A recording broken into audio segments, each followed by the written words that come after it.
Convenio colectivo del trabajo. Antecedentes. El contrato colectivo del trabajo es un fenómeno de carácter social que tuvo sus indicios al nivel internacional simultáneamente, ya que en diferentes países del mundo se dio el mismo problema social. Históricamente, el contrato colectivo de trabajo nace para defender a la clase obrera más desprotegida ante empleadores que abusaban de jornadas laborales a mujeres y niños. El derecho sindical se debe a la ruptura del equilibrio del Estado de Hecho y el Estado de Derecho. Buenos días, mi compañera habló sobre el antecedente histórico de Convención Colectiva del Trabajo. Yo le estaré hablando sobre los antecedentes históricos de la Convención Colectiva en Nicaragua. 1904, con el presidente José Santos Zelaya se dio la promulgación del Código Civil. 1923 se da la Convención para unificar las leyes protectoras de obreros y trabajadores. En 1924 se da inicio a la lucha obrera enfocada a la obtención de una ley. En 1934 se da la solución a discrepancia en las relaciones obreras y en 1935 se da el proyecto de ley para la reclamación de los convenios colectivos. 1945, la promulgación del Código del Trabajo.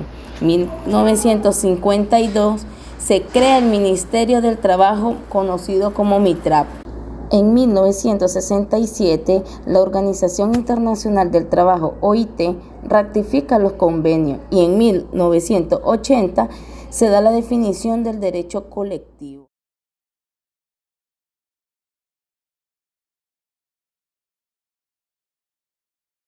Dentro de la doctrina, el Convenio Colectivo del Trabajo es una institución jurídica regulada por la Organización Internacional del Trabajo. Esta es llevada a cabo por un grupo de trabajadores por un determinado tiempo. Con el fin de regular las condiciones de trabajos y es una fuente de obligaciones para las partes signatarias. Cabe destacar que es importante diferenciar entre el derecho colectivo y el derecho individual. El derecho individual, regula las relaciones entre empleador y trabajadores. Regula lo que son jornadas laborales, descanso, salario devengado, suspensión y extinción de los contratos individualmente. Y el derecho colectivo, regula las relaciones entre grupos, regula y organiza las acciones entre los participantes y es de vital importancia. Ambas son muy importantes su existencia para comprender este fenómeno jurídico. La convención colectiva es un convenio creador de derechos. Impone a la asociación entre obreros, empleadores y empresarios. Nuestro Código del Trabajo, en su artículo 235, establece que la convención colectiva es un acuerdo por escrito entre empleador o un grupo de trabajadores con personalidad jurídica.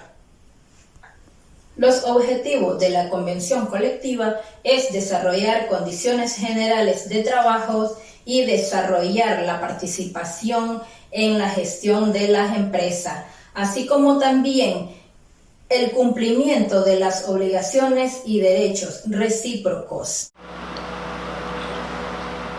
Objeto de la convención colectiva.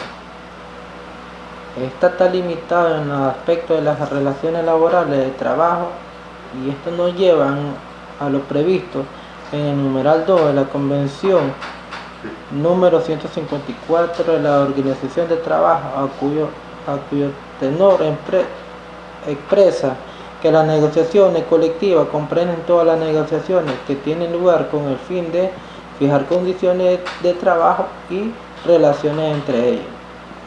Por otra parte, tenemos la característica de la convención colectiva que constituye una medida de fuerza social en lo que el sindicato utiliza la convención colectiva para buscar la mejoría de las condiciones laborales de los trabajadores sobre la base de un interés económico y profesional. Obliga al empresario a ceder. Los empresarios se ven obligados por medio de las negociaciones colectivas a ceder sobre todas situaciones y decisiones que eran de absoluta incumbencia. Buenas tardes, estimados compañeras y compañeros. Mi nombre es David López. Soy integrante del grupo que estamos hablando un poco sobre la Convención Colectiva del Trabajo. Yo les voy a hablar un poco sobre los elementos de validez de la Convención Colectiva. Tenemos tres elementos muy importantes para que ésta sea legalmente constituida. Tenemos el consentimiento, los sujetos y el objeto posible. En el consentimiento expresa la voluntad que constituye un elemento esencial para el perfeccionamiento de este acto jurídico, por lo cual es muy imprescindible en la convención colectiva que esté expresa esta voluntad. En segundo inciso tenemos los sujetos.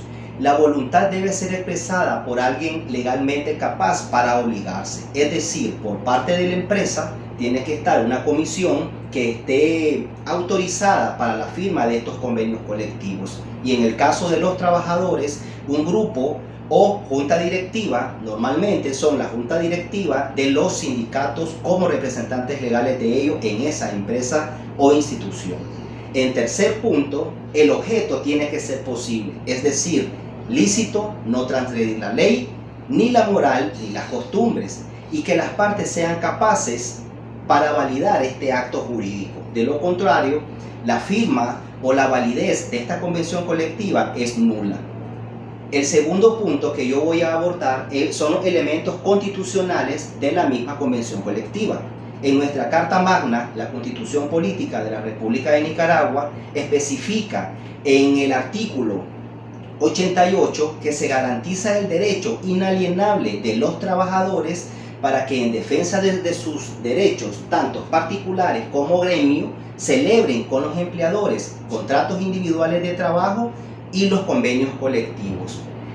La Constitución Política nos da el centro o nos da como un valor fundamental el derecho a la firma de estos convenios colectivos.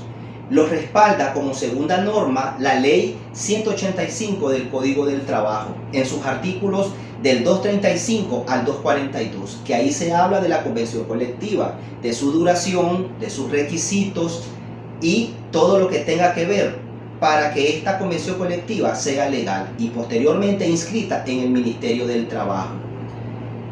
Este cuerpo jurídico, tanto la Constitución Política como la Ley 185, vienen a ratificar los convenios suscritos por la República de Nicaragua ante la Organización Internacional del Trabajo. Y esto significa un gran avance en lo relativo al desarrollo